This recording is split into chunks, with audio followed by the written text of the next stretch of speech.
لرب العالمين. Yayasan Sabahat sedang mengusahakan pembinaan Komplek Anjung Sulul Khatimah yang dipaparkan dalam skrin sekarang ini. Yang kedua ialah tentang buku yang saya tulis, ada 3 serangkai buku yang boleh didapati sekarang. Dan yang ketiga ialah FMCC atau First Move Childcare Center, iaitu sebuah taska yang mengambil pelajar-pelajar atau anak-anak daripada umur 2 bulan sampai 4 tahun. Yang ketiga ialah Telegram, di mana saya minta teman-teman para penonton menghimpunkan seluruh tenaga yang ada, pemikiran yang ada untuk kita mendaulatkan Islam, insya-Allah. Tuan-tuan, seluruhnya ini kalaupun ada imbuhannya, semuanya kita masukkan dalam tabung Anjung Sulul Khatimah. Minta tuan-tuan dan puan menderma, minta tuan-tuan menginfak, minta tuan-tuan melakukan apa saja bagi kita merasasikan program Komplek Anjung Sulul Khatimah. Assalamualaikum warahmatullahi wabarakatuh. Alhamdulillahirabbil alamin. Wassalatu wassalamu ala asyrafil anbiya'i wal mursalin sayyidina Muhammadin wa ala alihi wa sahbihi ajma'in. Subhanaka la ilma lana illa ma 'allamtana innaka antal alimul hakim wa la haula wa la quwwata illa billahil aliyyil azim. Qala rabbi shrah li sadri wa yassir li amri wahlul 'uqdatam min lisani yafqahu qawli. Qala Allah Ta'ala fi kitabil aziz, a'udzu billahi minasyaitonir rajim. Al-yawma nakhtimu ala afwahihim wa tukallimuna aydihim wa tashhadu arjuluhum bima kanu yaksibun. Wa qala Allah Ta'ala la tuti' kulla halafin mahim hammazim masya'im binamim. Saudara-saudara yang saya hormati sekalian, alhamdulillah kita bertemu lagi tuan-tuan dan puan dalam program ini. Alhamdulillah kita dah bersiaran sekian lamanya tuan-tuan dan puan. Mudah-mudahan Allah memberikan taufik dan hidayah kepada kita semua dan kita dapat meneruskan program-program kita ini tuan-tuan dan puan. Alhamdulillah dalam keadaan COVID-19 yang suasananya tuan-tuan dan puan sungguh-sungguh tuan-tuan dan puan. Tidak ada manusia rasanya di permukaan bumi ini yang tidak risau dengan COVID-19, dengan berbagai-bagai varian, alfanya, betanya, deltanya, dan juga lambdanya. Ada satu lagi yang baru daripada Peru, tuan-tuan, lambda namanya.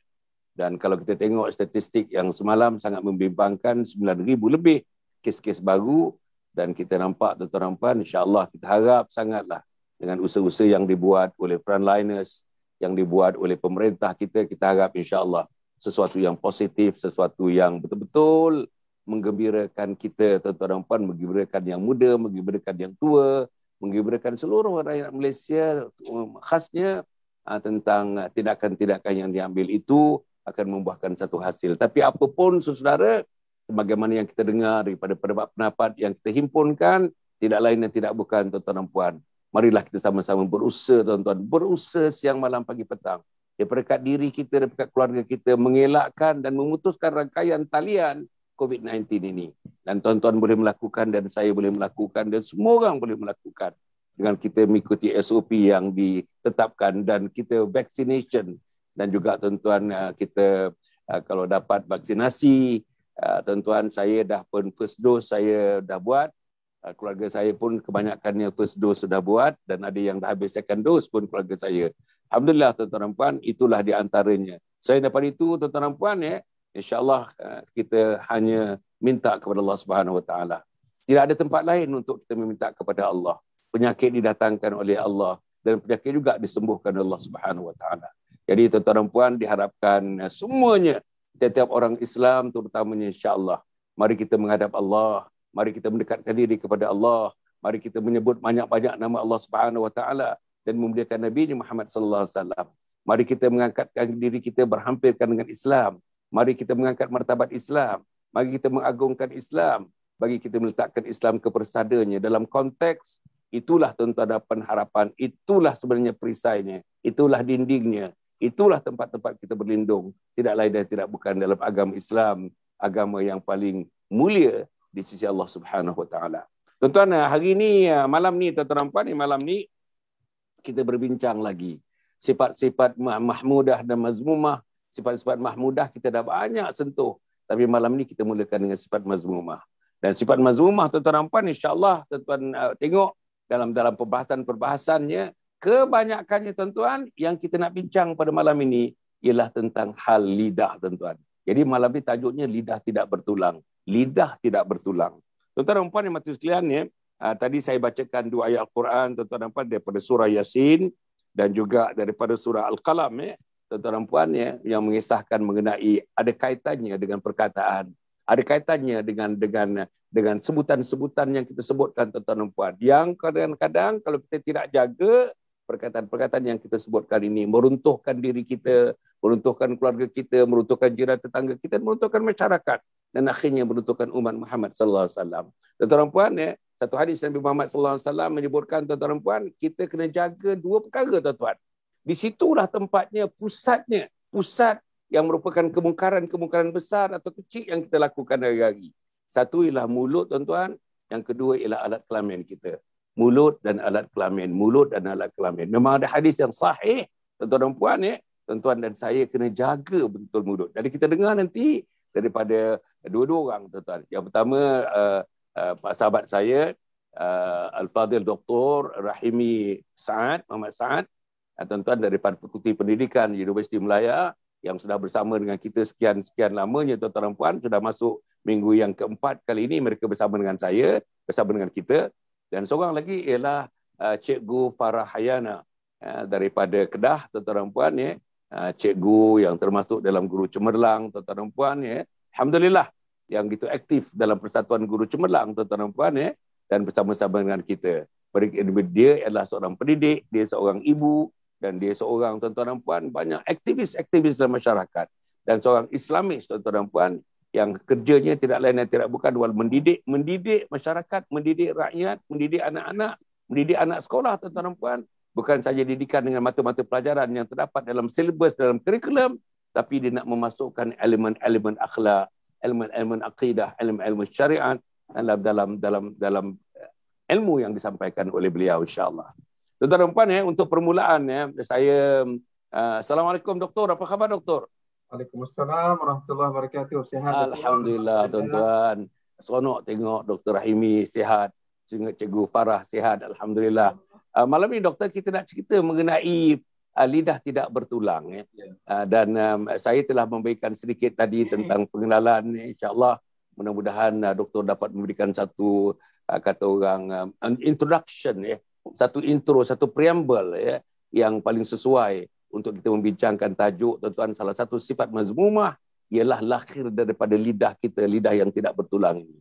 Mungkin eloklah rasanya kalau saya berikan kesempatan ini, peringkat yang pertama ini, untuk introducekan subjek ini, tuan-tuan dan puan, kepada yang berbahagia Dr. Rahimi. Sila doktor. Okay, baik. Terima kasih Dato'. Assalamualaikum warahmatullahi wabarakatuh. Alhamdulillahirabbil alamin wa bihi nasta'in.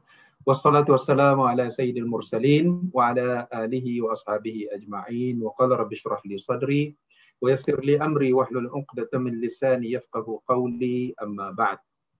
Terima kasih Dato', Cikgu Farah ya, dan seterusnya para penonton yang bersama dengan kita pada malam ini. Alhamdulillah, kita bersyukur kepada Allah, kita masih diberikan nikmat sihat walaupun dalam keadaan ya masyarakat sedang diuji dengan virus, dengan penyakit dan sebagainya, tetapi alhamdulillah Allah masih mengekalkan nikmat sihat ya kepada kita semua. Nikmat yang paling besar.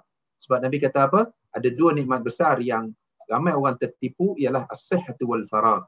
Kadang-kadang kita tak merasai ya nikmat bahawa Nabi kata kesihatan dan juga masa lapang itu adalah 2 nikmat yang ramai sering terpedaya. Maknanya dia tak sedar pun bahawa Allah sedang berikan sesuatu yang sangat bernilai untuk mereka, iaitulah kesihatan dan masa lapang.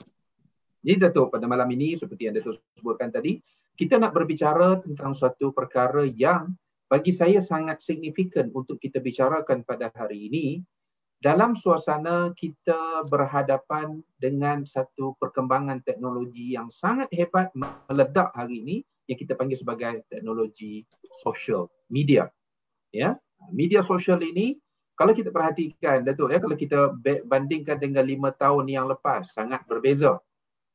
Ya, kalau kita tengok dulu pakcik-pakcik kita di kampung mungkin tak kenal WhatsApp itu apa.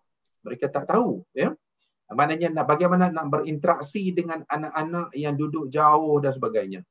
Tapi hari ini dengan WhatsApp ni kita tengok ya, Di kampung, saya yang di kampung tu pun ada grup WhatsApp untuk kampung. Yang menggabungkan semua pakcik-pakcik yang dah umur 60-70 tahun pun ada di dalam grup itu. Dan di situ juga membolehkan kita untuk berinteraksi dengan begitu mudah. Hari ini ialah kita dengan keadaan PKP ni tak boleh balik kampung. Tapi alhamdulillah kita masih boleh berhubungan dengan video dan sebagainya dengan kemudahan WhatsApp, Telegram dan macam-macam teknologi lain yang ada membolehkan kita untuk berinteraksi secara berterusan yang mana jarak bukan lagi halangan. Namun demikian, kita juga perlu berhati-hati kerana dalam setiap sesuatu kemudahan yang kita perolehi itu, maka dia membuka ruang kepada kita sama ada untuk kita mendapat kebaikan ataupun untuk kita mendapat keburukan daripadanya. Dia kalau dalam bahasa Arab itu dia selalu dikaitkan dengan pisau, dia panggil silahun zu haddain. Dia adalah satu senjata yang memberikan kepada kita dua hasil.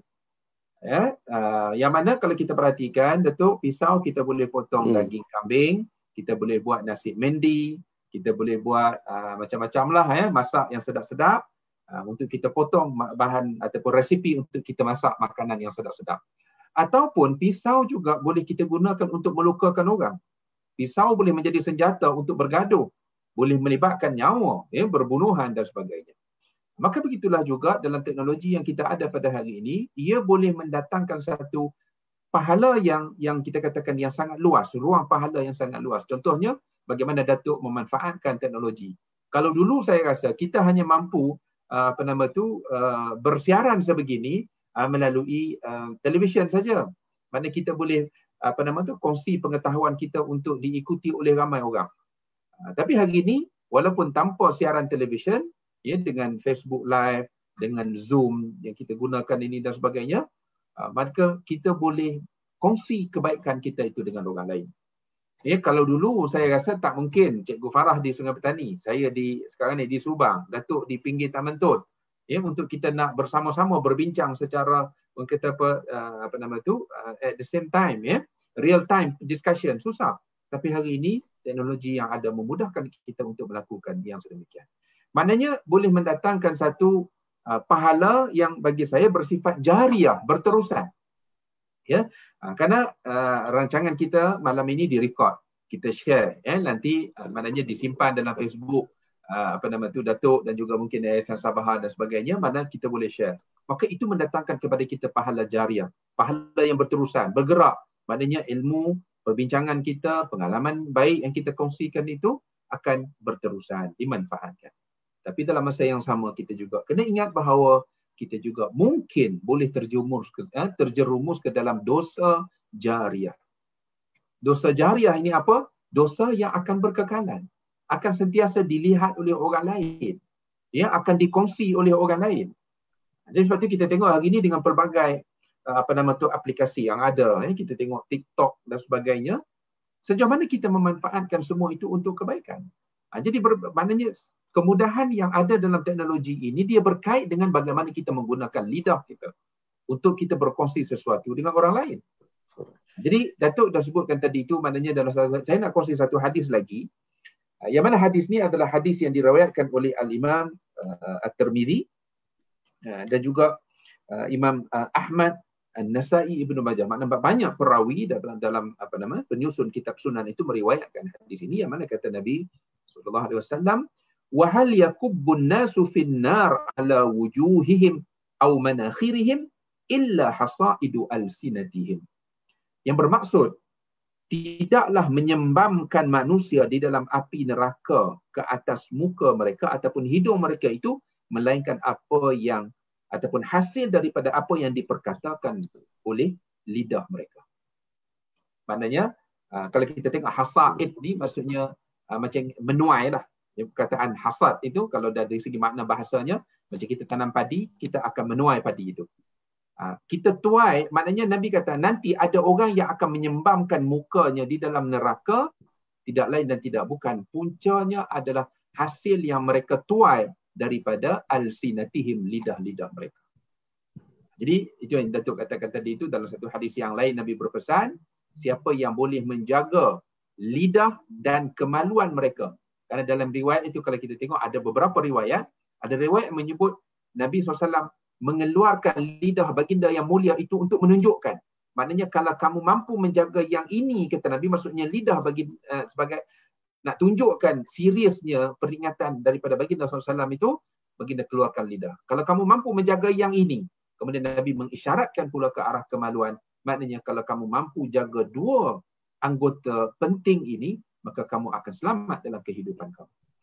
Jadi dalam hadis yang saya kongsikan ini pula, Nabi kata ramai orang yang bila dilihat di dalam neraka nanti, mereka ini disembamkan muka mereka, yakni diazab tadi itu, tidak lain dan tidak bukan adalah tuaian daripada lidah-lidah mereka ini yang mengucapkan kata-kata yang tidak elok.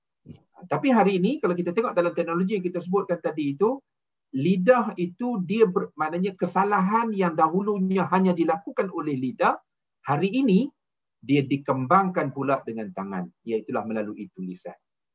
Maknanya dosa lidah ini adalah melalui tangan yang menulis. Kalau dulu ni kita katakan, Datuk, kita nak tulis satu benda yang tak elok untuk kita nak kongsi dengan orang ni, benda tu dia jadi susah sikit lah. Kan zaman dulu kita nak kena, hatta benda baik pun kalau kita melalui penulisan, kita nak kena cetak, nak kena buat buku, kita nak kena cetak, ataupun kita nak kena fotokopi, edarkan kepada orang lain. Edaran kita itu mungkin terbatas. Kita boleh buat, contohnya kalau kita buat risalah fotokopi, kan, risalah fotokopi, kita fotokopi bagi ke orang yang dekat-dekat dengan kita lah, lepas tu mungkin kita boleh post. Lepas tu kita, maknanya dia mengambil masa. Tapi sekarang, ada orang yang dia menulis satu perkara di dalam social media, mungkin dalam masa 10 minit, ianya mungkin pergi kepada puluhan ribu orang sudah membaca penulisan itu. Jadi begitulah juga dengan lidah. Bila kita ucapkan sesuatu, kita rekodkan. Maka dalam tempoh yang singkat, melalui teknologi media sosial ini, dia boleh berkembang dengan begitu cepat. Jadi sebab itulah hari ini, tuan-tuan, apa yang berlaku di Palestin, apa yang berlaku di Amerika, dia boleh sampai kepada kita dalam tempoh saat sahaja.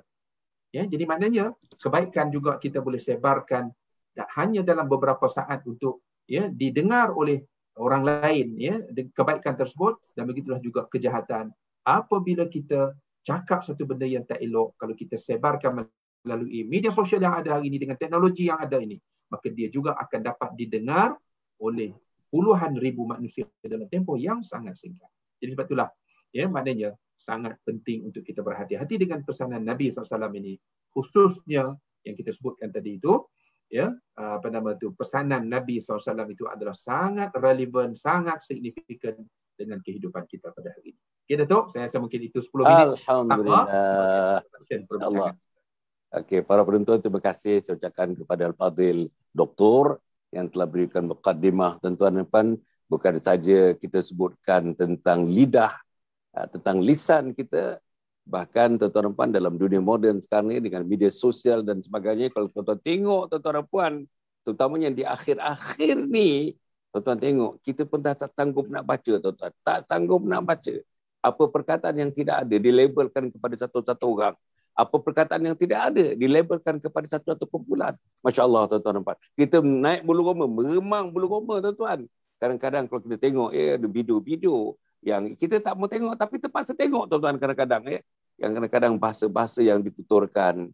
Macam mana dia, tuan-tuan, meletakkan seorang insan, kumpulan-kumpulan insan di satu tempat, kadang-kadang, tuan-tuan, lebih hina daripada najis, daripada perkataan-perkataan yang dikeluarkan oleh mereka. Jadi tuan-tuan, itu lidah, dan itu lidah yang ditransfer dalam bentuk tulisan ke, ditransfer dalam bentuk berbagai-bagaian media sosial yang mempunyai, tuan-tuan dan puan, mempunyai, kata orang, laluan-laluan, mempunyai cara-caranya, tuan-tuan, berbagai-bagai dalam media sosial yang telah digunakan, dan kita dapati akhir-akhir ini tak nampak banyak yang digunakan untuk kebaikan. Tuan-tuan dan puan, itu pada pandangan saya lah setakat yang saya dah tengok dalam beberapa tahun, beberapa bulan yang terakhir ini umpamanya. Dan ada juga tentang yang lisan, yang disebut dengan lidah, yang disebut tadi, 2-3 hadis yang disebutkan oleh yang berbahagia doktor tadi, untuk menggambarkan, tuan-tuan, macam mana lidah dalam diri kita, dalam diri manusia ni. Apa lidah boleh buat pada diri kita, apa lidah boleh buat pada keluarga, pada masyarakat, dan akhirnya kepada masyarakat umat Muhammad sallallahu alaihi wasallam. Okey, saya nak pergi kepada cikgu. Cikgu parah, cikgu. Lidah ni cikgu, lidah ni sebagai seorang guru tuan-tuan dan puan, cikgu menuturkan satu hari berapa perkataan kita pun tak tahulah cikgu. Saya tak tahu. Daripada pagi katakanlah pukul 7 begitu sampai balik sebelum pukul 1 atau pukul 1 ya. Saya tak tahu berapa perkataan. Di bilik guru saja berapa perkataan. Dalam kelas saja berapa perkataan. Minum-minum dengan guru-guru pun berapa perkataan. Banyak perkataan. Dan tuan-tuan ada satu benda yang kita boleh kontrol. Tangan boleh kontrol, kaki boleh kontrol, mata boleh kontrol, telinga boleh kontrol. Tapi ada satu benda yang sukar untuk dikontrol, ialah lidah. Lidah ini tuan-tuan dan puan boleh membawa kita ke syurga. Zikir dengan lidah, tuan-tuan ya. Kita sembahyang dan bacaan-bacaan dengan lidah. Akhirnya nanti tuan-tuan dan puan, bila malaikat maut memisahkan nyawa kita daripada jasad kita, diharapkan lidah kita tidak dikeluhkan untuk mengucap kalimat la ilaha illallah Muhammadur Rasulullah. Pada masa yang sama, tuan-tuan, lidah juga boleh tuan-tuan dan puan menjadikan kita penghuni dalam neraka Allah Subhanahu Wa Taala. Misalnya dalam konteks kita dengan jiran tetangga. Cikgu ada jiran, saya ada jiran, sama ada jiran bersama cikgu, ada jiran masyarakat dan sebagainya. Tuan-tuan dan puan, tidak sah iman seseorang, tidak sah Islam seseorang, tidak sah iman seseorang kalau misal lidahnya, lisannya, perkataannya menyebabkan neighbors kita, jiran kita hidup dalam keadaan yang tertekan kerana kita, tuan-tuan dan puan. Itu kita akan menjadi bukan penghuni syurga, tapi sebaliknya kita menjadi penghuni neraka Allah Subhanahu Wa Taala.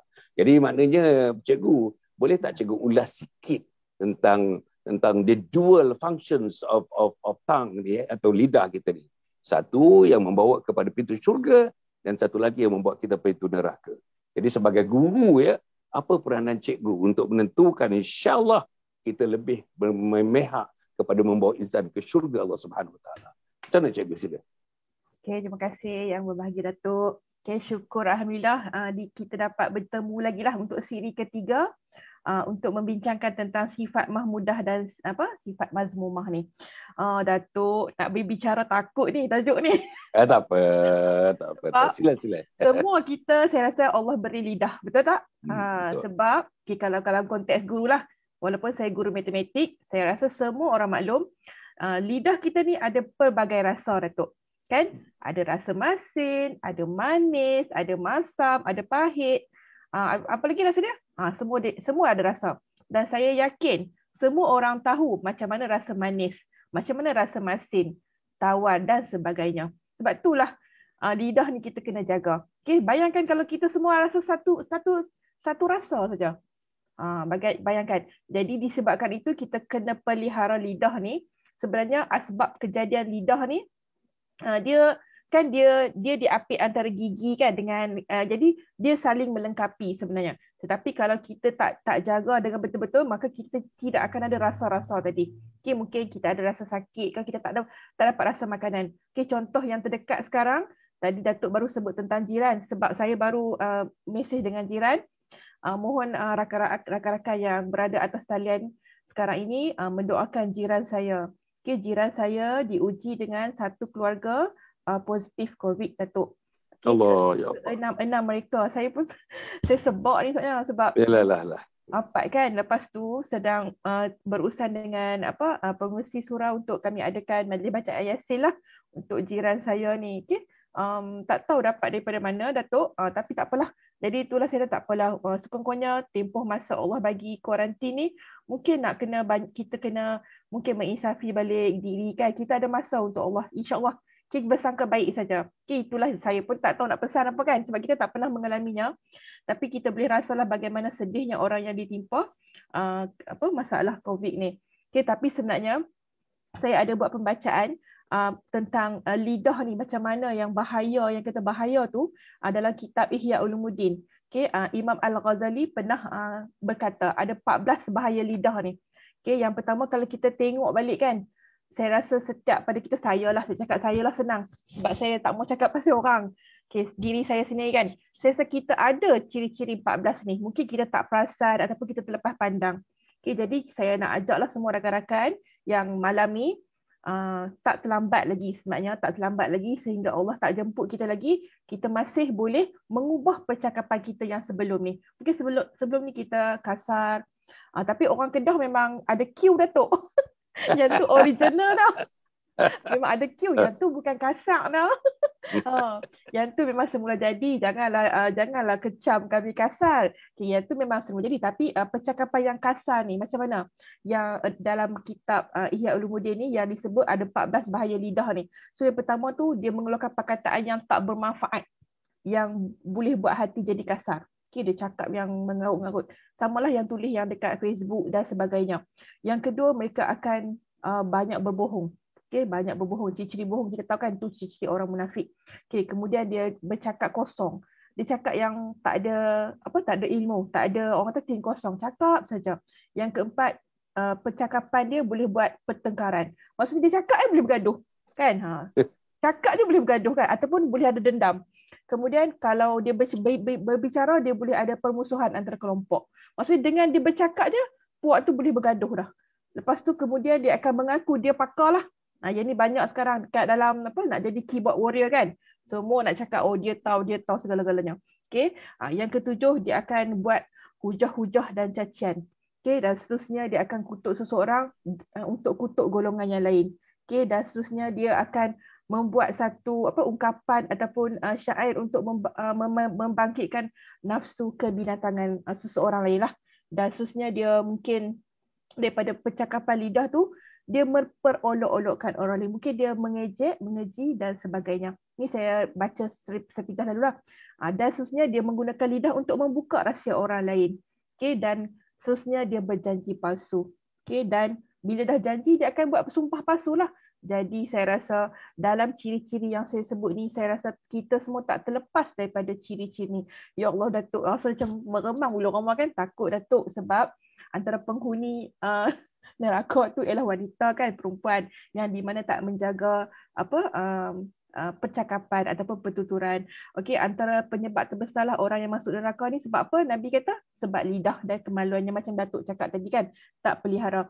Jadi saya rasa dengan senario sekarang Datuk yang dekat Facebooknya, kadang-kadang jadi kita takut nak baca sebenarnya berita. Kadang-kadang lalu dekat wall tu satu cerita yang kita sendiri tak pasti kesahihannya. Tapi kita takutlah Datuk sebab sekarang saya rasa kita kena ambil pendekatan jangan komen ataupun jangan kongsi kalau tak pasti. Itu betul. Yang kan TV kan ada maklumkan hashtag sila jangan komen ataupun sebar kalau tak pasti. Sebab bayangkan kita sebarkan satu berita yang tak betul dan disambung-sambung share dia tu. Itulah kita kata pahala dosa berjemaah tu. Contoh yang terdekat yang baru berlaku tadi, kalau mungkin rakan-rakan di atas talian sekarang ada nampak satu, saya rasa viral juga ni hari ni, kisah budak darjah 6 tu. Budak darjah 6 yang terjerut tali leher. Ada dapat tak doktor hari ni? Budak itu terjerut tali leher, disebarkanlah di media masa. Kata budak tu memang dia terjerut tali leher dan dikaitkan dengan akibat stres PDPR. Jadi netizen pun komen lah menyalahkan guru. Guru juga salah Datuk. Rupanya saya dapat balik berita yang terkini, saya pun tak tahu yang mana tu sahih, yang mana tu tak sahih. Jadi tengoklah dunia sekarang, kita mula kita akan terpengaruh, guru lah salah semua, kami pun down seketika. Ya Allah guru, saya pun takut, ya Allah saya dah buat apa ni sampai anak murid. Takutlah kan anak murid kita stres kan. Rupanya budak itu terjatuh daripada pokok tu sebab dia nak dia nak buat main dengan kawan dia. Dia terjatuh dan tali tu terjerut leher dan dia diselamatkan oleh ada abang food panda lalu. Tapi dikaitkan dengan stres PDPR, guru bagi kerja banyak. Nampak tak? Daripada budak tu jatuh tak pasti lagi tapi dah disebarkan merata-rata. Sama juga isu dengan baru-baru ni, isu bodoh-bodoh kan. Saya bukan nak imbau isu tu. Tetapi kenapa takut ke jadi bodoh? Kan? Jadi benda tu macam kita ialah masyarakat yang suka jadi orang pertama nak komen. Di-share. Sebab saya rasa pandanglah kebaikan orang yang pernah mengeluarkan kenyataan apa-apa tu. Mungkin kadang-kadang dia tersilap ataupun mungkin tafsiran dia lain. Saya faham bodoh-bodoh sebab saya pun goreng nasi goreng bodoh Datuk. Nasi goreng bodoh sedap Datuk. Itu resepi mak saya. Letak sambal belacan, letak ikan yang semalam tak habis tu kan. Tu nama dia nasi goreng bodoh. Jadi itu cuma isu je lah. Cuma saya kata kita belajarlah untuk bersangka baik. Kita baca satu isu, saya pun sedang ajar diri saya, jangan cepat melatah. Kita kadang-kadang dapat satu video, seronok nak share. Contoh lagi, di-sharekan tentang video di mana di sebuah kampung di Pulau Pinang, kubur terbakar. Di-sharekan di dalam grup-grup surau lah kan. Bagi makcik-makcik ni takut lah. Sebenarnya, kalau tengok balik, saya tengok video tu tapi saya tak terus cakap, takutnya. Memanglah kita tahu, kita takut azab kubur semua. Tapi kita fikir logik balik kan. Takkan kubur tu terbakar, yelah bukanlah kan. Maksudnya saya cek balik, cek kesahihan, ada kawan dekat kampung tu, rupanya tanah tu ada semut api yang banyak. Jadi, penduduk kampung tu bakar. Jadi adalah orang yang tak tahulah kan, dia viralkan video tu kata ni penghuni kubur ni sedang diazab. Jadi kubur dia terbakar. Nampak tak? Tak tahulah siapa yang memulakan cerita tu, menyebabkan semua orang percaya dan takut. Jadi tu bahaya dia. Mula-mula kita start bahaya lidah. Lepas tu sekarang dah jadi bahaya tangan kan. Tangan kita kan, ya Allah takut ni. Banyak sangat anggota kita yang kita kena jaga. Mata juga sama. Okay, mata.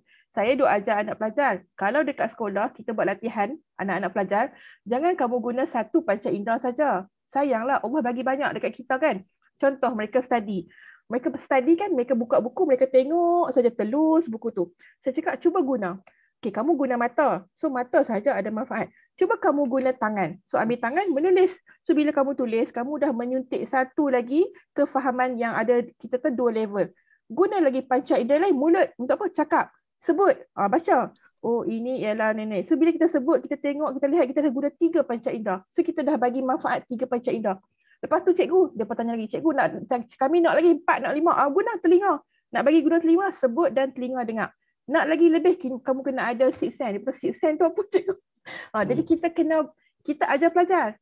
Ajar guna semua. Nak jadi pelajar cemerlang, jangan guna satu panca indera saja. Guna semua. Guna tangan, guna mata, guna yang Allah bagi. Guna kaki macam mana cikgu? Guna kaki tu gunalah, maksudnya kamu duduk di tempat yang bagus ke, ataupun kami berjalan pergi library ke, so bagi contoh lah kan. Okay, jadi kita ajar perkara yang baik. Tetapi adakah kita amalkan dia? Okay, jadi kita kena tunjuk contoh yang baik. Ni guru ni sebenarnya takut ni, sebab kami ni kira frontliners lah dalam bidang pendidikan. Takut sebenarnya Datuk. Takut ni kan doktor kan, kita kalau buat silap sikit memang pelajar akan cepat nampak, akan cepat tengok. Oh cikgu pun cakap macam ni, contoh kan. Jadi kita kadang-kadang bagus juga ada pelajar ni jadi mata dengan telinga kita. So mereka akan tengok. Contohlah mereka akan cakap, cikgu mana boleh buat macam ni? Kita pun cakap, oh iya ke? Kita pun tengok balik, oh tak boleh tulis. Okay, cikgu minta maaf. Okay. So cepat minta maaf. Tak salah sebenarnya kalau orang yang lebih, dia ada satu level yang tinggi dengan orang yang di bawah untuk memohon maaf, tak salah sebenarnya. Sebab kita semua ni saya rasa sama. Okay, walaupun kita berbeza. Saya seorang guru sahaja, Dr. Hani, Dr. kan, Datuk Hasali, seorang yang terkenal. Tetapi kalau kita boleh mohon maaf, kalau kita silap, kita boleh. So saya rasa orang akan pandang, bukan kita nak orang pandang mulia sebenarnya. Kita nak pergi ke mana sebenarnya kan? Kita nak pergi ke mana? Fikirkan kita nak pergi ke mana. Jadi untuk keyboard warrior ataupun kita makcik-makcik bawang ataupun makcik Kia, sebenarnya saya sedang mengubat diri saya Datuk, sebab saya baru dapat panggilan nak cucuk vaksin ni. Lepas tu saya kata, ya Astaghfirullahaladzim, saya kan kata, ya Allah, malam ni memang saya nak mohonlah kan, kita nak buat solat hajat kan. Tu suami saya gelak, orang ni punya nak queue, nak tunggu giliran. Saya takut jarum maksudnya. Saya risau Datuk, sebab saya kata saya takut kot lah kan, macam kondisi badan saya ke tak sesuai. Tapi tak apa, sebab ustazah pun pesan, ustazah pun bagi tahu kat saya, kita kena redha, dan kalau apa yang terjadi selepas ni, sebab kita dah redha, so kita tak akan petikaikan apa-apa dah. Okay, ni saya pesan dah kepada semua orang lah. Samalah saya pesan kat diri saya ni sebenarnya. Okay. Sebab benda yang sama kan. Jadi saya rasa untuk semua yang berada atas talian malam ni, so kalau kita semua main peranan, saya pesan satu benda je kita buat. Contohnya, kalau kita ada seseorang datang kepada kita menceritakan keburukan kawan kita, ini saya memang belajar sangat-sangat. Kalau dulu saya pun macam, ya kan? Jadi kalau seseorang datang kepada kita dan menceritakan keburukan orang tu, kita cepat-cepat cakap, tak, dia sahabat saya. Okay, cakap macam tu. Okay, rakan-rakan yang ada atas live, cakap macam ni, tak mungkin lah, dia sahabat saya. saya seorang tu kan stop terus, takkan cakap apa-apa. Betul tak Datuk? Kan kita cut terus. So kita ajar malam diri kita mana ni, walaupun kita mesti ada sangka punya Datuk kan, tapi kita cakap sebab kita kena start. Kita mula tak mungkin dia sahabat saya, tak mungkin dia macam tu. Orang tu mesti akan stop terus. Saya dah cuba dah 2-3 kali, alhamdulillah menjadi. Sebab saya pun belajar kan. Mungkin selama ni kita, ya ke, kita pun nak ya jugalah. Memang benda seronok Datuk. Cakap pasal orang kan. Benda yang orang akan suka buat ialah cerita pasal orang. Okay? Jadi saya nak mengajak diri semua sahabat-sahabat berani, kita ubah. Okay? Lidah kita daripada yang buat dosa selama ni, kita ubah kepada kebaikan. Dan kita jadikan lidah kita sebagai kita berkata-kata yang baik, kita cakap yang baik, fikir yang baik, hasil dia pasti baik Datuk. Okey, setakat dulu. Alhamdulillah. Terima kasih Cikgu, terima kasih Cikgu. Masya-Allah. Tuan-tuan sebut tentang lidah ni, ulasan daripada Cikgu, masya-Allah. Sampai nasi goreng bodoh pun dia timbul sekali tuan-tuan. Masya-Allah. Sebab ini ada kaitannya tuan-tuan antara satu dengan satu yang diceritakan oleh Cikgu tadi. Nak mengembangkan apa yang Dr. Rahimi menyebutkan di awal tadi tuan-tuan dan puan, contoh-contoh yang diberikan seorang guru kepada murid, seorang guru kepada pelajar-pelajar, seorang guru dengan guru dan sebagainya. Dan apa yang kita saksikan dalam kehidupan kita sekarang ni tuan-tuan dan puan, daripada mata kita saksikan benda-benda yang berlaku ada kaitan langsung dengan yang kita bincangkan, bahawa lidah tidak bertulang yang kita bincangkan itu. Kita pergi kepada Dr. Rahimi balik. Doktor, jauhi dosa-dosa lisan ni. Tadi dah sebut kan? Memfitnah, mencela, mencaci, ghibah, mengumpat, memaki, gosip, bohong, dusta, adu domba, membuka aib, melaknat. Masya Allah. Satu saja. Kata kalau membuka aib, kita ambil satu saja yang kita lakukan. Itu sudah cukup. Kalau tidak memohon ampun kepada Allah Subhanahu Wa Taala, sudah cukup dilorongkan kita ke pintu neraka Allah Subhanahu Wa Taala. Macam mana kalau misalnya ada longgokan ini? Sifat-sifat yang saya sebutkan tadi ini, yang kita lakukan dengan lidah kita ni, apa nak jadi kepada kita ni? Dan kepada manusia macam saya ni, saya yakin berapa banyak yang sebutkan tadi ada pada diri saya. Sebab itu dalam kalau ada pada diri, macam mana nak bawa diri? Kalau ada pada keluarga, macam mana kita nak bawakan jalan keluarga ke jalan yang lurus? Kalau ada kepada masyarakat, ada kepada pemimpin, ada kepada semuanya, sampai kepada umat Muhammad sallallahu alaihi wasallam, maka cuba bayangkan tuan-tuan, betapa masalah besar yang kita hadapi, bukan saja masalah kita nak membangun manusia, tetapi inilah dia masalah kita mundur ke belakang, kerana ada sifat-sifat yang saya sebutkan tadi, timbunan sifat-sifat ini. Saya ulang balik. Cukup ada satu sifat itu, sudah tuan-tuan kita dimurkai oleh Allah Subhanahu Wa Taala. Bayangkan dengan logokkan sifat-sifat ini ada pada diri seorang manusia yang namanya Hasan bin Haji Muhammad Ali. Macam mana doktor? Baik, terima kasih. Okey, berbalik kepada senarai panjang, dosa yang berkait dengan lisan yang disebutkan oleh Datuk tadi itu, kerana dia berkait dengan tajuk yang kita sebut malam ni lah, lidah tidak bertulang. Kerana lidah kita ini terlalu mudah untuk mengucapkan sesuatu, maka itulah yang menyebabkan akhirnya kita tanpa sedar. Sebab selalunya ataupun kerap kali berlaku, lidah ini bergerak terlebih dahulu daripada pemikiran ataupun akal. Maknanya menyebabkan kita tak sempat berfikir apa yang sepatutnya untuk kita ucapkan. Jadi kerana itulah, kalau kita tengok,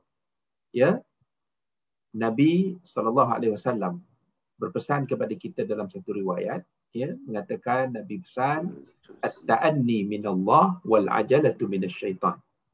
At-ta'anni ini maksudnya orang kata apa, perlahan-lahan. Maknanya kita buat sesuatu itu berhati-hati. Bila kita at-ta'anni itu maknanya kalau kita berjalan pun kita tak cepat-cepat, kalau kita nak bercakap pun tak bercakap tu dengan cepat-cepat. At-ta'anni minallah, ianya daripada Allah, wal ajalatu minasyaitan. Al-ajalah itu maksudnya apa kita selalu sebut, kalau orang Kedah dia panggil kalut lah. Jadi kalut tu, kata Nabi, kita kalut dalam bertindak itu, maknanya kalut ni biasanya kita buat sesuatu tanpa kita fikir terlebih dahulu. Jadi kata Nabi, wal ajalatu minasyaitan. Kalut ni daripada syaitan. Sebab Bahasa apa? sini Sebab, gopo gapah kot doktor. ya, Gopo betul. gapah. Betul Datuk. Ya, gopo gapah. Tak jumpa dia punya bahasa standardnya. Okey, gopo gapah ni kata Nabi adalah daripada syaitan.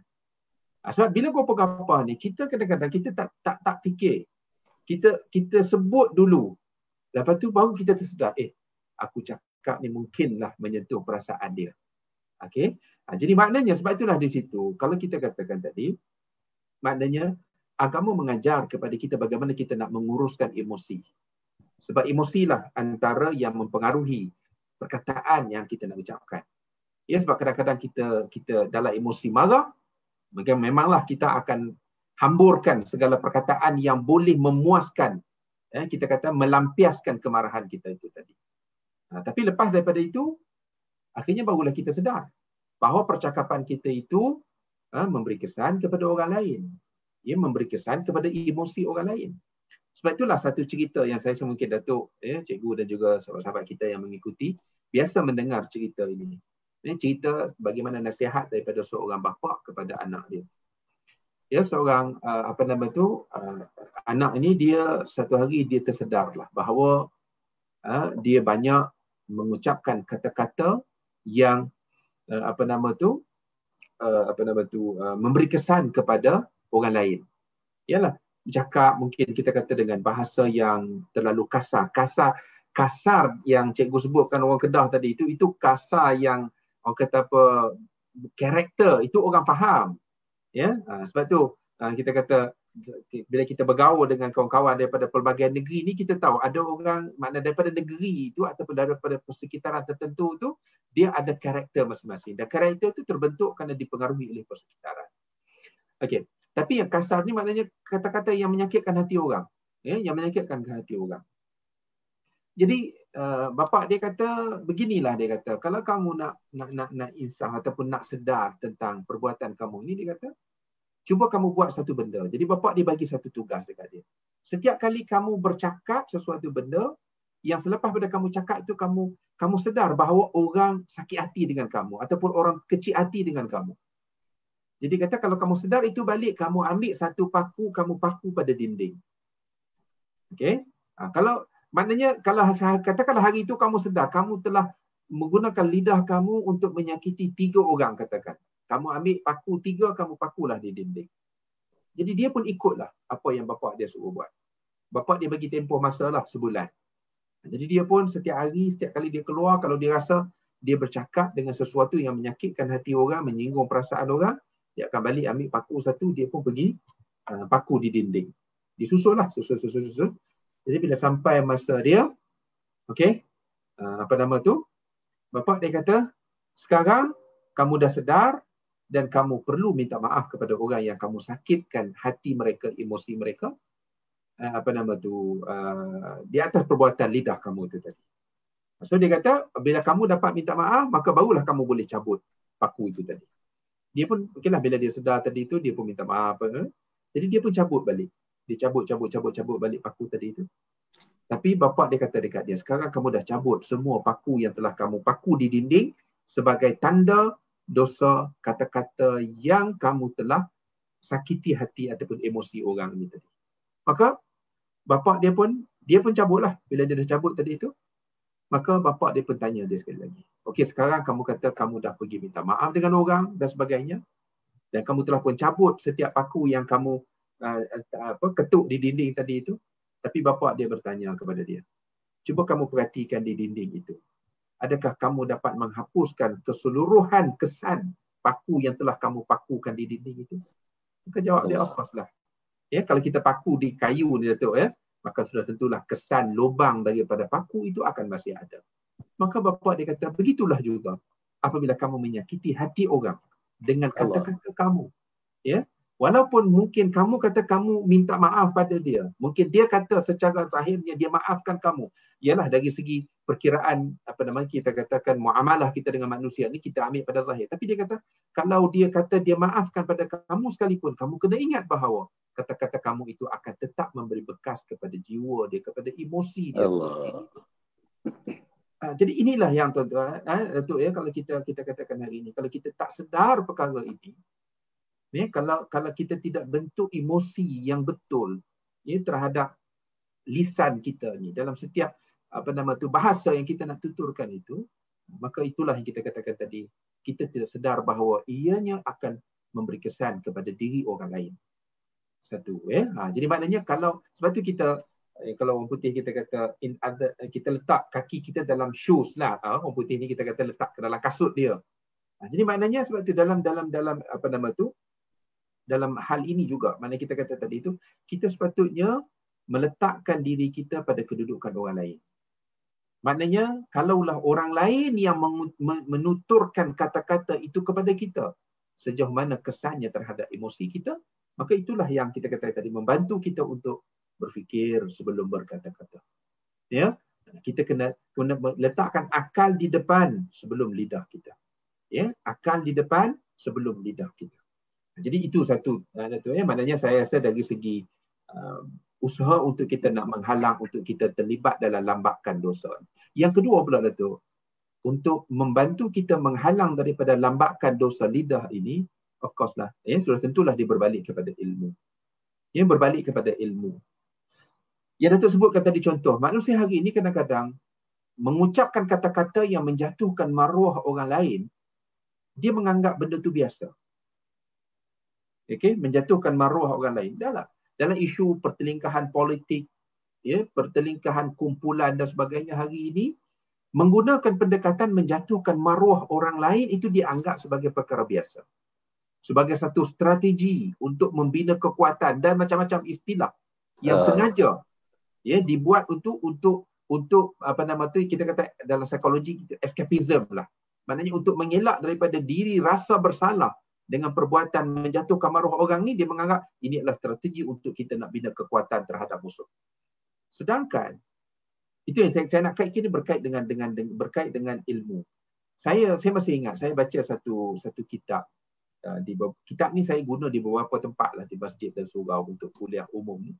Kitab yang sangat menarik. Kitab tu asalnya saya pernah dapat percuma di Masjidil Haram. Kitab diedar sebab kita keluar ni. Kitab kecil, dalam bahasa Arab kitab kecil. Tapi bila terjemah dalam bahasa Melayu ni, kitab tu agak dalam 180 muka surat, kalau tak salah saya begitulah. Dalam bahasa Arab, dia Kutayyib, buku kecil saja. Tajuk dia ialah Al-Muharramat Istahana Bihan Nas. Perkara-perkara yang haram, perkara-perkara yang dosa, yang dipandang ringan oleh manusia. Dan hari ini ada terjemahan dalam versi bahasa Melayu lah. Beberapa saya tengok ada 2-3 penerbit yang keluarkan terjemahan buku, versi terjemahan buku ini sangat menarik. Tapi Datuk, yang menarik yang kita katakan menyentuh tentang inilah yang saya sendiri pun tersentuh dengan benda ni. Bila saya baca bab riba. Bab riba. Dalam hadis yang sahih, bila Nabi menceritakan tentang tingkatan ataupun ranking dosa riba, kata Nabi, dosa riba yang paling rendah, mana kedudukan, kalau kita nak letakkan equal perbuatan riba dengan dosa lain yang kita buat, kata Nabi, paling rendah keterlibatan kita dalam riba ini, kata Nabi, sama dengan kesalahan ataupun dosa seperti mana seseorang itu berzina dengan ibu dia sendiri. Itu is adna riba, kata Nabi, yang paling rendah sekali. Riba paling rendah. Dan yang paling tinggi dosa riba itu, kata Nabi, equal kepada menjatuhkan maruah orang. Jadi, bila saya cuba faham hadis ini, maknanya perbuatan menjatuhkan maruah orang lebih berat daripada dosa berzina dengan ibu sendiri. Allah, ya Allah, ya Allah. Jadi tuan-tuan, cuba bayangkan, mana bila kita faham daripada hadis itu, Masya Allah, tuan-tuan, dia sangat menyentuh. Maknanya, kita jangan sekali-kali melakukan satu perkara yang boleh menjatuhkan maruah orang. Allah. Jadi sebab itulah saya kata, tuan-tuan, biasanya saya berkongsilah dengan jemaah. Saya kata, tuan-tuan nak involve dalam politik ke, tuan-tuan nak involve dalam bisnes. Sebab yang saya katakan tadi itu, yang kata strategi ini kadang-kadang apabila adanya kita katakan perlumbaan dalam dunia politik, perlumbaan dalam dunia perniagaan, jadi untuk menjatuhkan pesaing, maka kita menggunakan pendekatan-pendekatan yang kadang-kadang melibatkan maruah pesaing kita itu tadi tanpa kita sedar. Jadi kita bimbang, ya, tuan dan puan sekalian muslimin-muslimat dirahmati Allah.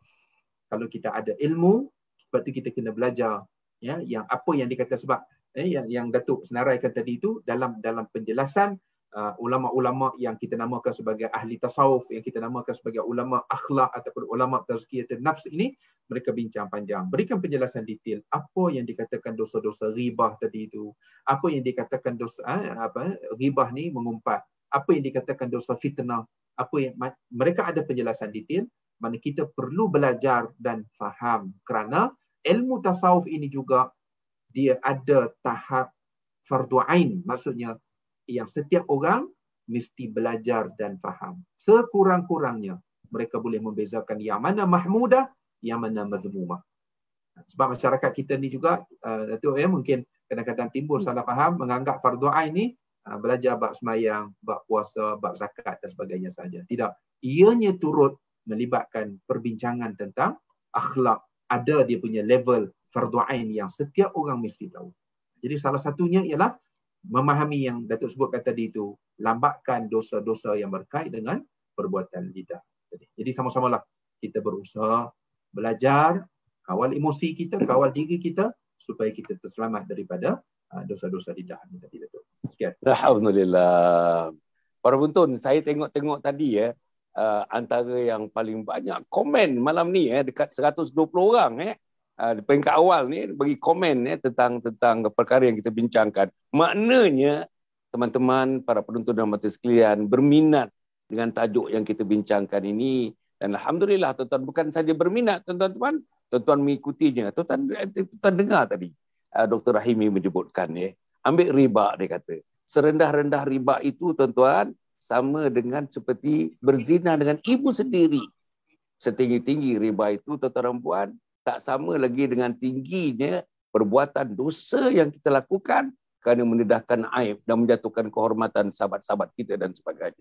Saudara-saudara, tuan-tuan kena fikirlah, tuan-tuan kena fikirlah. Mari kita nasihatkan diri kita. Mari kita nasihatkan anak-anak buah kita. Mari kita nasihatkan anggota masyarakat kita. Sebab tuan-tuan, lambakan ni. Lambakan dosa daripada lidah. Tuan-tuan cuba bayangkan yang hadis yang disebutkan oleh Dr. Rahimi tadi tentang riba dan sebagainya. Lebih hebat daripada kita berzina dengan ibu sendiri. Tuan-tuan cuba bayangkan, tuan-tuan.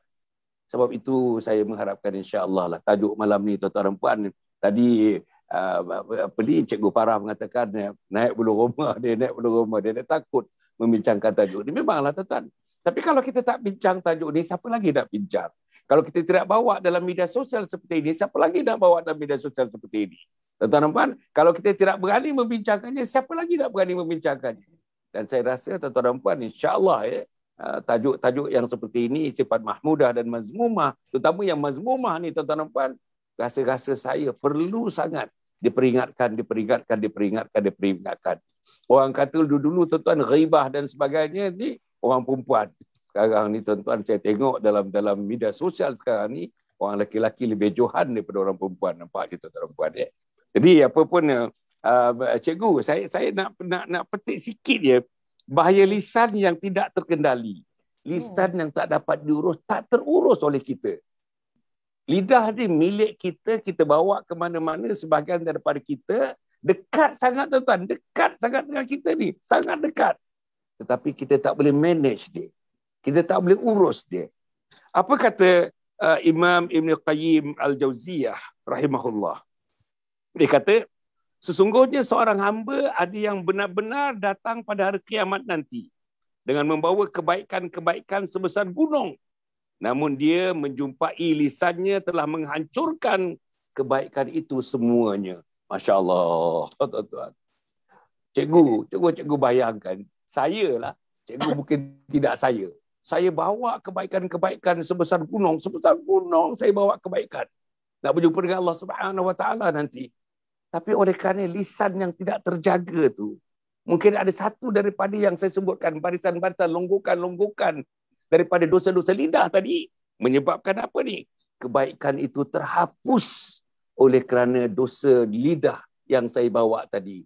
menghapuskan gunungan daripada kebaikan-kebaikan yang saya lakukan bila saya bertemu dengan Allah Subhanahu Wa Taala di hari kiamat nanti. Now, yang saya nak minta cikgu, kalau dapat cikgu masukkan perkara ni. Macam mana cikgu nak masukkan perkara ni kepada anak-anak murid cikgu? Sebab mungkin di rumah mak bapak tak sebut ini.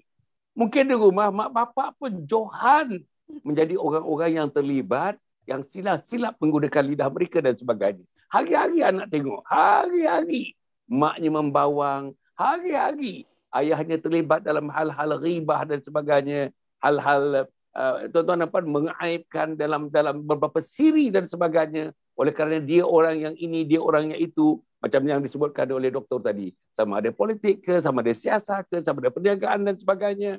Tuan-tuan dan puan, kita tidak berlari daripada itu. Tapi kalau kita tidak berlari, memang boleh lari, tuan-tuan, memang boleh lari. Tapi saya nak sebutkan, agaknya cikgu mungkin faham macam mana cara yang terbaik kita nak sampaikan kepada anak-anak ini supaya dia menjadi remaja yang faham macam mana nak jaga lidah, nak urus lidah. Bila menjadi dewasa, dia faham macam mana nak urus lidah. Bila menjadi orang besar misalnya, dia faham macam mana nak urus lidah. Bila menjadi pemimpin misalnya, dia faham macam mana nak urus lidah.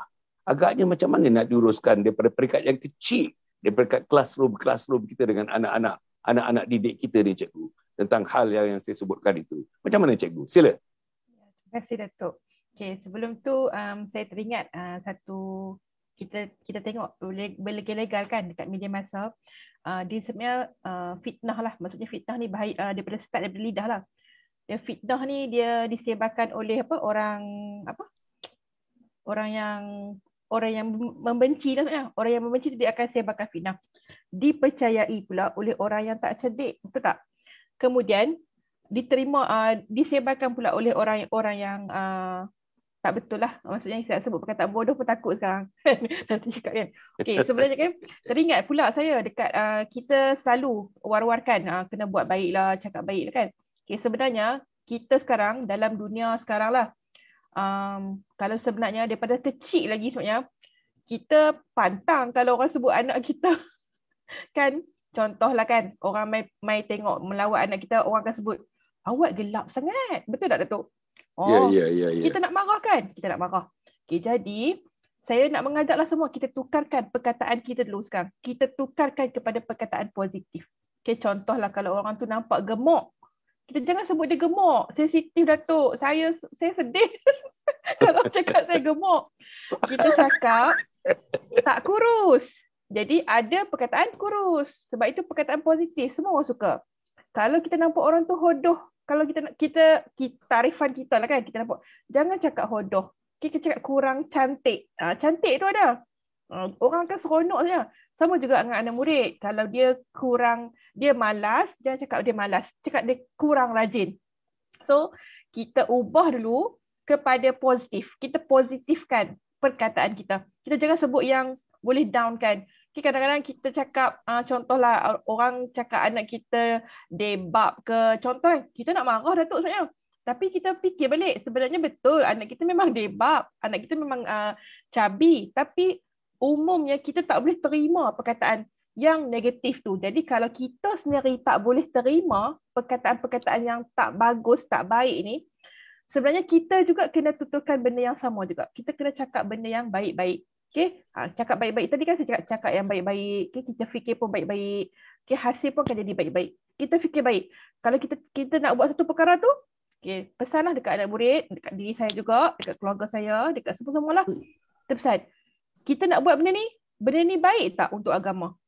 Aku nak tulis ni, baik tak untuk agama aku? Okay, nak tulis dekat Facebook, nak tulis dekat mana-mana, Insta ke apa ke, media sosial, benda ni baik tak untuk agama? Kalau rasa baik, kalau rasa ada manfaat, ada orang akan ikut, itu cakap jadi agent baiti je nanti tu. So, terus tulis.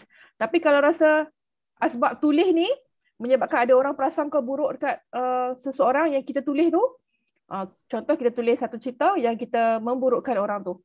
Lepas tu kita cakaplah macam ni. Jadi orang, contohlah ada orang kenal pula orang tu. Jadi benda tu akan jadi permusuhan yang berpanjangan pula kan. Jadi tak baik. Ini berpesan-pesanlah kepada semua orang lah yang suka sangat nak buat jadi keyboard warrior ni. Jadi saya rasa dalam konteks ni sama jugalah, kita ingatlah ada Imam Al-Ghazali pernahlah berpesan kan, dia kata bagaimana keadaanku ketika mulutku masih berzikir. Kita semua berzikir banyaklah beribu-ribu kali istighfar, tetapi hatiku masih lalai. Tapi kita punya hati ni masih lalai. Maksudnya kita masih melakukan dosa lah, lidah kita kan, mulut kita memfitnah kan. Jadi mulut manusia ni boleh timbulkan masalah dan juga fitnah sebenarnya. Dia sebenarnya lebih baik orang yang bisu kan, Datuk, kan ada kisah yang yang tak ingatlah kisah tu, dia kata dia nak kahwinkan anak dia dibisu kan. Anak dia dibisu, pekak dengan apa satu lagi. Jadi rupanya bisu tu kenapa? Bukan bisu tu tak boleh cakap. Bisu maksudnya dia tak pernah cakap pun benda-benda yang tak baik. Dan anak dia pekak. Kenapa anak dia pekak? Anak dia tak pernah dengar pun perkara yang tak baik. Itu maksudnya dia menjaga. Maksudnya kita kena fikirkan bahawa kita jadikanlah mulut kita, telinga kita ni. So kita kena ada penghadang. Kalau kita dengar, sebenarnya kadang-kadang kita ni dengar lain, Datuk. Kita dengar lain. Kadang-kadang kita faham bila kita taib, takrifan dia lain. Betul tak? Tapi bila bercakap, dia jadi lain. Jadi kadang-kadang kat situ pun dah timbul konflik. Kadang kita dengar lain, sampaikan pun lain. Makna dah jadi lain. Bayangkan, sebab itulah dalam, kalau mungkin dalam set kita duk main telefon karat. Telefon karat saya lupa dah. Telefon buruk. Telefon karat ke buruk? Lupa dah. Starting cerita lain, kenapa di akhirnya cerita lain? Kan? Itu satu pelajaran yang saya rasa kita boleh ambil pengajaran yang baik daripada kisah tu. Telefon karat tu, kita start daripada depan, kita bagi cerita yang, ceritalah sesuatu cerita. Kenapa orang tak akhir, dia dapat cerita lain? Itu pun kita dah boleh check, maksudnya, penyampaian kita, penerimaan kita, pemahaman kita, semua kita akan ada prasangka yang macam-macam. Jadi kita kena latih diri kita. Saya tak jumpa lagi permainan tu yang start daripada depan sampai last sama ada cerita dia kan. Saya rasa, tak tahu lah, mungkin saya salah. Mohon maaf Tapi saya rasa kita duk main kita nak buat camp motivasi ke dengan pelajar ke, memang kita akan dapat benda yang berbeza daripada apa yang kita sampaikan dekat depan. Jadi kita kena ambil pengajaran daripada kisah permainan itu. Maksudnya lidah kita semua ni sebenarnya, orang cakap apa kata lidah bercabang. Kadang-kadang saya pun takut ni nak cakap malam ni. Saya orang cakap cakap tak sempat bikin kan. Tetapi sebenarnya Allah itu memberi peluang kepada saya bila saya dapat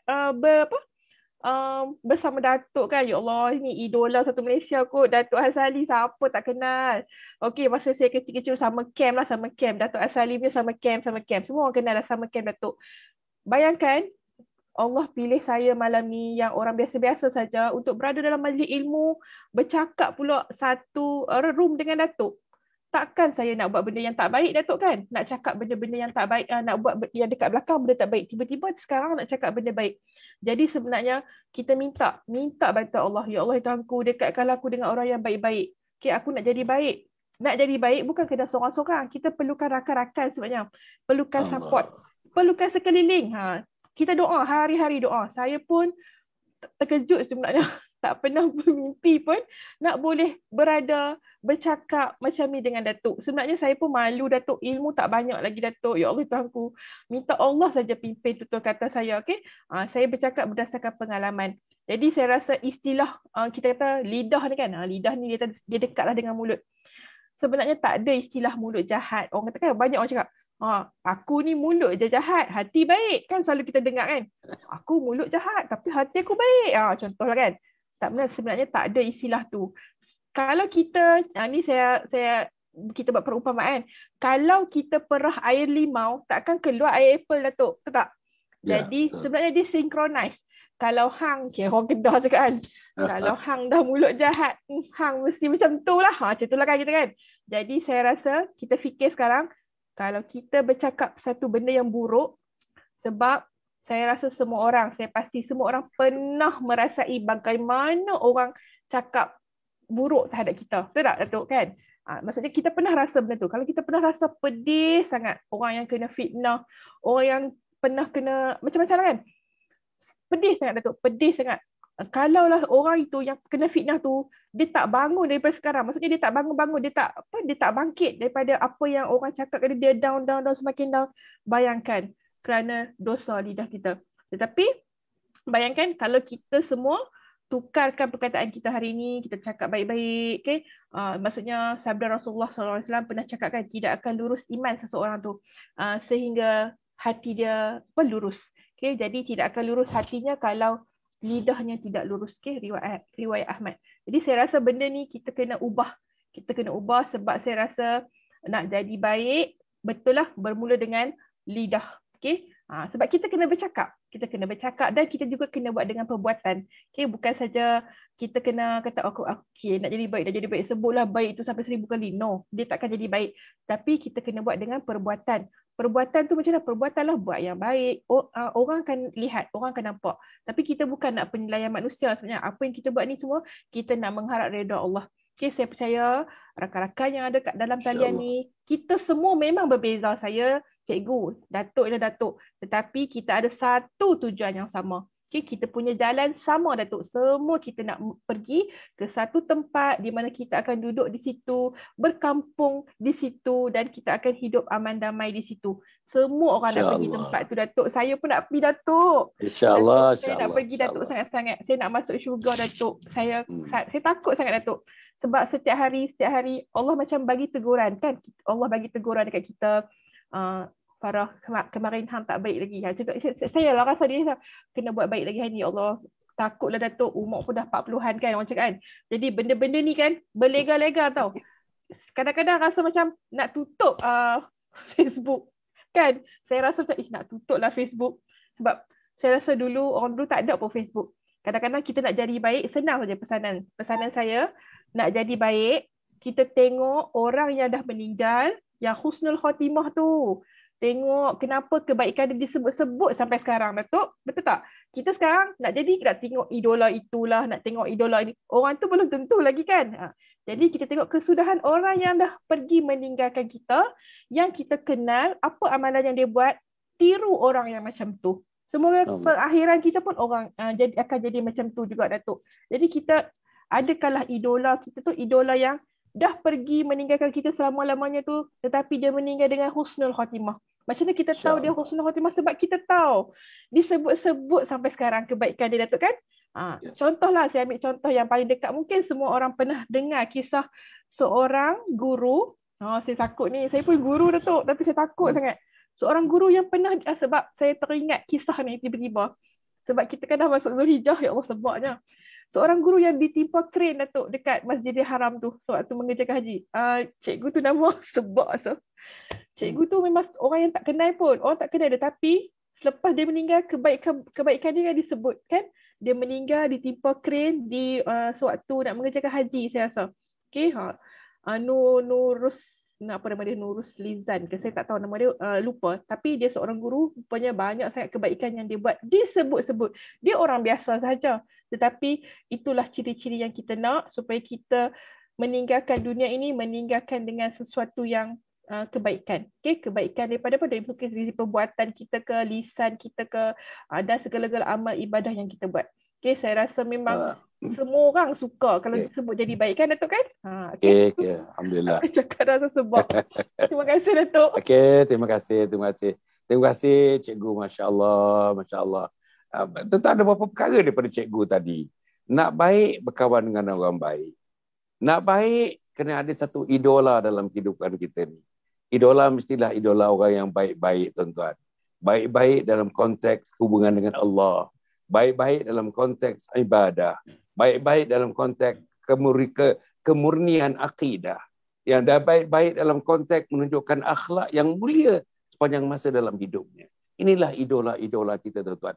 Idola-idola ini, tuan-tuan, inilah sebenarnya yang menjadi pedoman-pedoman kita untuk sampai ke satu tempat. Yang cikgu sebut tadi. Cikgu nak pergi tempat tu, saya nak pergi tempat tu, Dr. Rahimi nak pergi tempat tu. Semua orang nak pergi ke tempat itu.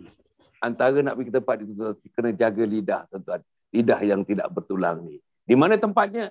Syurga Allah Subhanahu Wa Taala.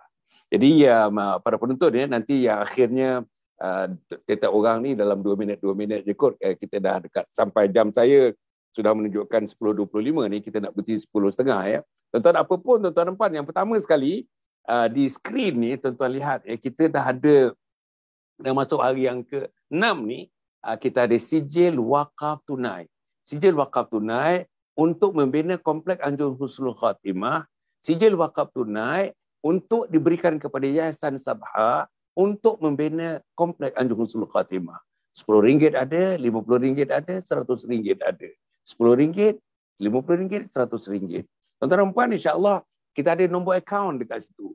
Masukkan dalam nombor akaun tu, tuan-tuan pilihlah yang mana kemampuan tuan-tuan dapat untuk menginfak, untuk berderma, untuk memberikan amal sedikit sumbangan tuan-tuan, untuk menjayakan satu projek yang merupakan satu syiar tuan-tuan. Inilah syiar yang akan memancarkan syiarnya, cahayanya untuk menerangi kita sampai kepada syurga Allah Subhanahu Wa Taala. Jadi tuan-tuan dan puan, insya-Allah tuan-tuan tengok nombor akaun tu, masuk nombor akaun, kami urus dia akan memberikan tuan-tuan sijil-sijilnya. Kita akan postkan sijil-sijilnya. Sijil itu jugalah yang menjadi resit kepada pembiayaan yang tuan-tuan berikan kepada kami, insya-Allah. Itu yang pertama. Yang kedua, tuan-tuan dan puan, insya-Allah saya nak tegaskan, nak ulang balik, bukan tegaskan, nak ulang balik untuk kita punya Telegram, tuan-tuan. Joinlah Telegram kita. Kepada mereka yang pernah mengikuti summer camp saya, smart learning saya, parenting saya, bina insan saya, yang korporat, teman-teman korporat yang bersama dengan pembinaan korporat saya, tuan-tuan, kuliah subuh, kuliah maghrib, kuliah duha saya, qiyamul lail saya yang saya pimpin dan sebagainya. Sejak 30 tahun yang lalu, 35 tahun yang lalu, tuan-tuan. Alumni ni, Akademi Keluarga Bagi Malaysia Akrab ni, alumni Hasan Ali ni, tuan-tuan dan puan, mari kita join sama-sama Telegram. Join Telegram. Apa niat saya, tuan-tuan? Kita nak himpunkan 10,000, 20,000, 30,000 manusia untuk menubuhkan satu, tuan-tuan, jamaah maya. Maknanya group in virtual form. The virtual group kita nak gunakan, tuan-tuan. InsyaAllah dengan Telegram ini, hari-hari tuan-tuan akan dapat sepotong ayat Al-Quran. Hari-hari tuan-tuan dapat hadis dan ulasan hadis. Hari-hari tuan-tuan dapat tempat ulasan-ulasan daripada sahabat-sahabat, ulasan asar, kata-kata daripada sahabat-sahabat utama Nabi Muhammad SAW. Kita dapatkan tempat video-video ringkas. Ada 2 minit, 3 minit, 4 minit, 5 minit daripada seluruh dunia. Bahasa Inggeris pun ada, bahasa Melayu pun ada, tuan-tuan dan puan, insya-Allah. Dan juga tuan-tuan dan puan, akan ada berita dan peristiwa tentang umat Islam di mana juga mereka berada. Terutama tentang masa COVID dan sebagainya, tuan-tuan dan puan. Jadi artinya, tuan-tuan, dalam kehidupan tuan-tuan mencapai dunia, mencari dunia, tuan-tuan, mengejar dunia, saya pun mengejar dunia juga. Pada masa yang sama, tuan-tuan, perkelilingan kita, persekitaran kita adalah agama.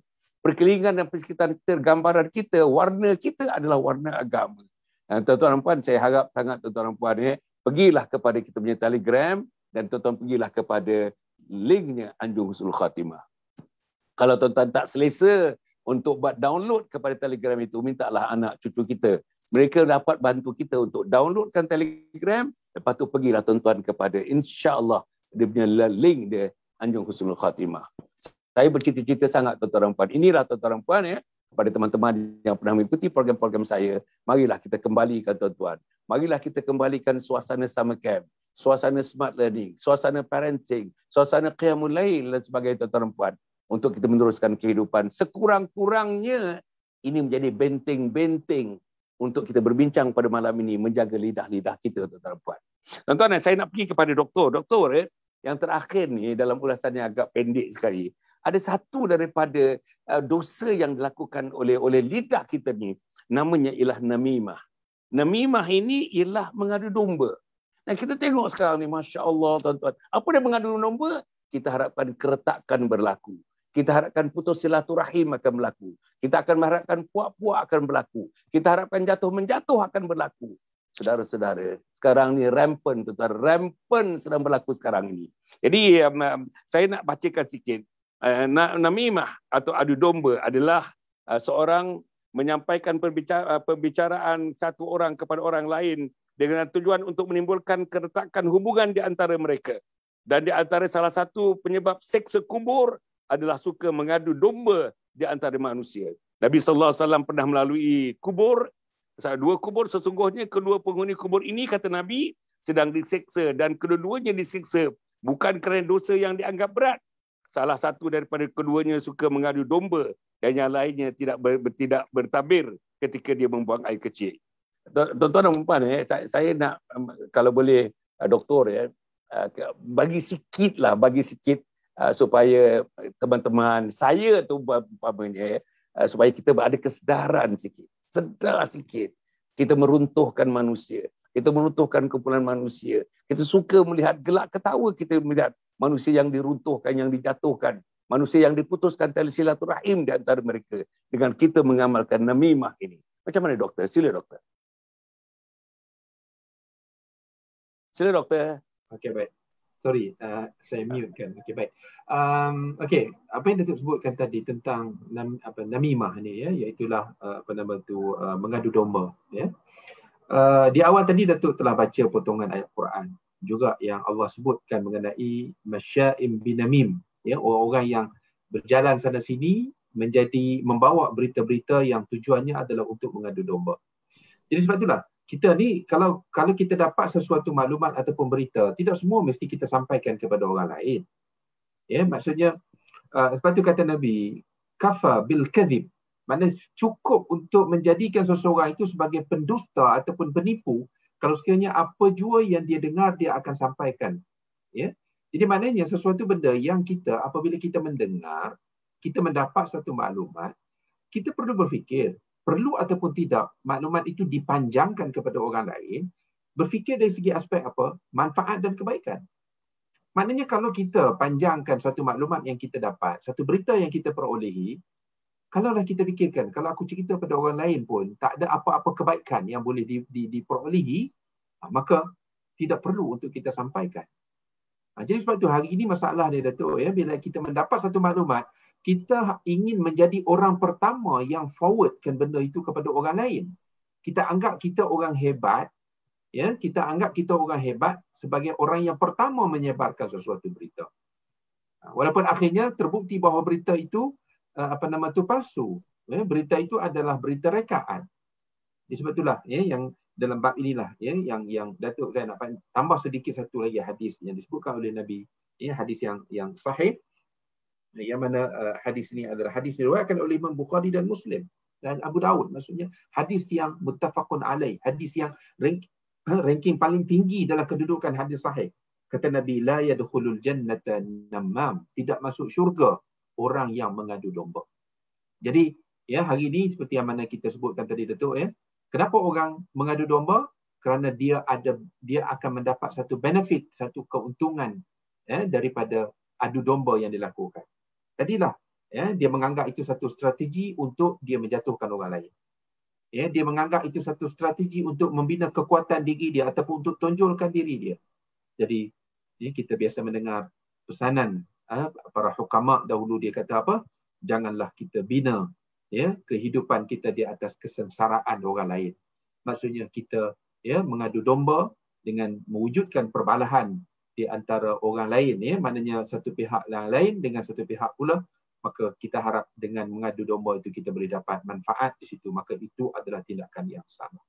Ya, kita kena ingat dalam Islam matlamat tidak menghalalkan cara. Ya, kalau perbuatan itu salah, maka dia tetap salah. Kalau perbuatan itu bercanggah dengan syarak, maka ia tetap bercanggah walaupun kita merasakan tujuan kita buat itu baik. Kalau kita menyampaikan nasihat itu tidak apa. Contohnya ada si A katakan menasihati B, maka kita menyampaikan maklumat itu maknanya dengan tujuan bahawa dan kita sedar bahawa A mengatakan sedemikian itu kerana dia nak menasihati B dan meminta kita untuk menyampaikan. Tidak ada masalah. Tapi hari ini kadang-kadang benda yang kita perolehi itu bukan membawa kebaikan, bahkan dia akan merosakkan lagi. Maka disitulah perlu untuk kita berhati-hati ya, supaya kita tidak menjadi mata rantai yang menyebarkan perkara-perkara yang membawa kerosakan dalam hubungan individu dan juga hubungan masyarakat. Ya. Berhati-hatilah. Itu yang bagi saya sifat yang terbaik. Jaga, fikirkan emosi orang lain dan kuatkan, tingkatkan pengetahuan kita tentang apa yang dikatakan sebagai dosa-dosa ya, yang berkait dengan lidah. InsyaAllah kita akan selamat dalam kehidupan kita. Mungkin itulah kesimpulan. Terima kasih doktor.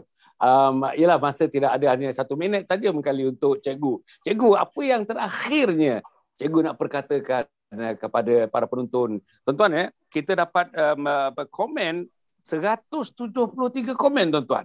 Antara yang tertinggi rasa komen dalam mana-mana program kita tuan-tuan. 173 komen. Alhamdulillah tuan-tuan, dan komennya boleh dikatakan seluruhnya positif. Komen-komen itu seluruhnya positif dan menggalakkan kita untuk terus berbincang, terus memberitahu kepada para penonton tuan-tuan tentang bahayanya lidah kita ni tuan-tuan. Jadi yang terakhir macam mana daripada cikgu? Sila cikgu. Okey, terima kasih Datuk. Okey, untuk semua yang komen malam ni, cikgu yakin semua akan dapat pahala. Kan sebab kita berkata-kata yang baik. Teruskan untuk like, share dan komen di page Datuk Hassan Ali ya, sebab banyak sangat perkongsian setiap malam, pagi jam 7 dah ada macam-macam program yang boleh membawa kita semua untuk menjadi manusia yang lebih baik. Pesanan cikgu sikit saja. Okey, 1 minit kan Datuk kan? Okey, Ya, ingat okey, cikgu berpesanlah kepada semua wanita di luar sana. Okey, ni untuk wanita je Datuk. Datuk jangan marah cikgu ya. Menjadi seorang wanita tu takdir. Okey, ni takdir kami menjadi seorang wanita, tetapi menjadi seorang wanita solehah tu pilihan. So, pilihan di tangan kita semua wanita-wanita yang ada di atas talian bersama cikgu hari ini. Dan cikgu nak pesan lagi kepada semua, lama dah tak cakap benda ni Datuk. Okay, dunia ni ada 3 hari saja. Ingat 3 hari saja. Dan cikgu matematik dia tak lari dengan nombor. Dunia ni ada 3 hari. Kemarin tu dah lepas. Okay, dah lepas. Tak boleh ulang dah cerita kemarin. So, tengok balik kemarin. Ada tak kita ada bercakap sesuatu yang tak pasti, apa tu pun silap. Okey, mohon maaf, mohon ampun. Okey, kerana esok belum tentu kita ada Datuk untuk kita. Betul tak? Saya pun tak pasti esok saya ada tak Datuk. Dan pastikan hari ini, sekarang ni, saat ini, hari ini ialah tempat untuk kita menabung segala amalan kita. Jadi, pastikan buat baik hari ini. Ingat, buat tanpa tapi, lakukan tanpa nanti. Sekian daripada cikgu. Terima kasih. Tapi saya nak pergi kepada yang terakhir tadi ya. Apa ni doktor ada menyebutkan ni, jangan kamu menjulang kejayaan atas manusia lain terseksa di atas kejayaan kamu. Masya-Allah tuan-tuan dan puan. Jangan kita berjaya, kejayaan kita tuan-tuan menyebabkan manusia lain merana kerana kejayaan kita. Allah tuan-tuan, mintalah kita tidak masuk dalam kumpulan itu. Saya tidak masuk dalam kumpulan itu, ahli panel tidak masuk dalam kumpulan itu, seluruh para penonton pun tidak masuk dalam kumpulan itu. Jadi tuan-tuan dan puan, insya-Allah yang akhirnya, jangan lupa tuan-tuan dan puan, webinar 1 sudah berlalu, webinar 2 pada 28 hari bulan 8 tuan-tuan dan puan. Webinar 2 free tuan-tuan, percuma tuan-tuan. Ikutlah 9.30 pagi sampai 12.30 hari Sabtu tuan-tuan. Webinar 3 pada 9 hari bulan 10. 9 bulan 10 juga hari Sabtu. Pukul 9.30 sampai pukul 12.30. Tuan-tuan ya, webinar 3 ni saya bersama dengan Ustazah Maudah Ali tuan-tuan ya, juga daripada Kedah tuan-tuan dan puan. Alhamdulillah, pagi tadi beliau bercerita mengenai pendidikan anak-anak, pendidikan awal anak-anak umur 15 sampai 18 tahun tuan-tuan dan puan. Cantik tuan-tuan. Ada 20 perkara. Tadi sempat 10 saja. Ada 10 lagi yang akan dibincangkan tentang mendidik anak-anak, terutama anak remaja. Peringkat yang itu tuan-tuan paling sukar untuk dididik. Umur 15 tahun sampai 18 tahun itu tuan-tuan, insya-Allah. Jadi saya mengharapkan insya-Allah tuan-tuan marilah kita bersama-sama. Besok pagi tuan-tuan, besok pagi jam 7. Jam 7 besok pagi bersama dengan Ustazah Syaurah. Anak muda umur dalam 22-23 tahun tuan-tuan dan puan. Hafaz Quran tuan-tuan. MRSM, jenis hafaz Quran tuan-tuan dan puan. Alhamdulillah. Menulis buku tuan-tuan. Ada dia punya Facebook sendiri, ada consultancy firmnya sendiri. Masya-Allah tuan-tuan dan puan. Hebat. Very Islamic tuan-tuan dan puan. Quran di tangannya, hadis di tangannya, di jarinya tuan-tuan, di dadanya. Bagus, hebat tuan-tuan. Dan fasih, pertuturannya sangat-sangat lancar. Dan bersama dengan besok tuan-tuan, yang menemani dia besok ialah Imam Muda Hassan Adli. Imam Muda Hassan Adli. Juga seorang bagi saya tuan-tuan dan puan ialah orang yang imam muda, antara imam muda yang saya rasa boleh saya pilih dan diketengahkan. Mengenai ciri-ciri yang kita hendak tuan-tuan. Ciri-ciri yang kita hendak tu tuan-tuan faham dah. Saya pernah menerangkan ciri-ciri manusia yang kita jemput untuk bersama menjadi ahli panel kita dalam program kita pukul 7 pagi dan pukul 9.15 malam. Terima kasih kepada para penonton. Terima kasih kepada semua. Terima kasih khusus kepada 2 orang ahli panel kita tuan-tuan puan, Dr. Rahimi Muhammad Saad dan juga Cikgu Farah Hayana. Kita jumpa lagi minggu depan, kita jumpa tuan-tuan. Minggu depan kita nak sambung lagi tuan-tuan. Sifat mahmudah kita dah sebut, kita nak sambung lagi sifat mazmumah. Minggu depan ni tuan-tuan dan puan, insya-Allah kita akan sebutkan sesuatu sehingga boleh dapat melahirkan air mata kita tuan-tuan dan puan. Sebab apa yang kita nak cerita minggu depan ni tuan-tuan dan puan, sesuatu yang tuan-tuan mesti pisahkan terus daripada diri kita. Tuan-tuan mesti gugurkan terus untuk kita bertemu dengan Allah Subhanahu Wa Taala dalam keadaan kita nak jadi manusia yang berjumpa dengan Allah dalam keadaan tenang berjumpa dengan Allah Subhanahu Wa Taala. Cukup cakap itu, tuan-tuan. Aku qauli hadza wa astaghfirullahalazim li wa lakum wa lisairil muslimina wal muslimat innahu huwal ghafurur rahim. Wassalamualaikum warahmatullahi wabarakatuh. Yayasan Sabahat sedang mengusahakan pembinaan Komplek Anjung Sulul Khatimah yang dipaparkan dalam skrin sekarang ini. Yang kedua ialah tentang buku yang saya tulis, ada 3 serangkai buku yang boleh didapati sekarang. Dan yang ketiga ialah FMCC atau First Move Syarikat Center, iaitu sebuah taska yang mengambil pelajar-pelajar atau anak-anak dari umur 2 bulan sampai 4 tahun. Yang ketiga ialah Telegram, di mana saya minta teman-teman para penonton menghimpunkan seluruh tenaga yang ada, pemikiran yang ada untuk kita mendaulatkan Islam, insya-Allah. Tuan-tuan, seluruhnya ini kalaupun ada imbuhannya, semuanya kita masukkan dalam tabung Anjung Sulul Khatimah. Minta tuan-tuan dan puan menderma, minta tuan-tuan menginfak, minta tuan-tuan melakukan apa saja bagi kita merealisasikan program Komplek Anjung Sulul Khatimah.